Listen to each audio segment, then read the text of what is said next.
ফিলিস্তিনের গাজায় ইসরায়েলি হামলায় আরও অন্তত ৬১ জন ফিলিস্তিনি নিহত হয়েছেন। এদের মধ্যে ১৯ জন ত্রাণ প্রত্যাশী রয়েছেন।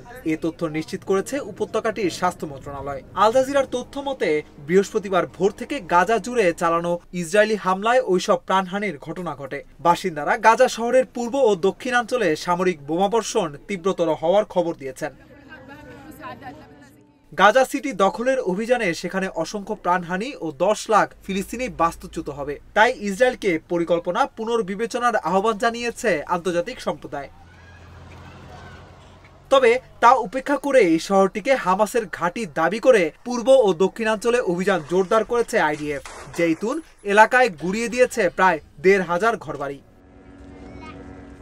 গাজা যুদ্ধ নতুন করে বিপজ্জনক পর্যায়ে যাচ্ছে বলে মন্তব্য করেছেন জাতিসংঘের মহাসচিব আন্তোনিও গুতেরেস।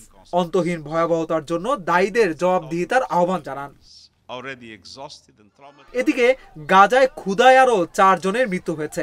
এ পর্যন্ত অপুষ্টি অনাহারে মারা গেছে ১২১ শিশু সহ ৩১৭ ফিলিস্তিনি। ২০২৩ সালের ৭ অক্টোবর ইসরায়েলে হামলা চালায় গাজার স্বাধীনতাকামী গোষ্ঠী হামাস। এতে ১২০০ জন মানুষ নিহত হয়, জিম্মি করা হয় শতাধিক। ওই দিন থেকেই গাজায় ব্যাপক হামলা চালাচ্ছে ইসরায়েলি বাহিনী। এতে প্রাণহানি ৬২,০০০ ছাড়িয়েছে।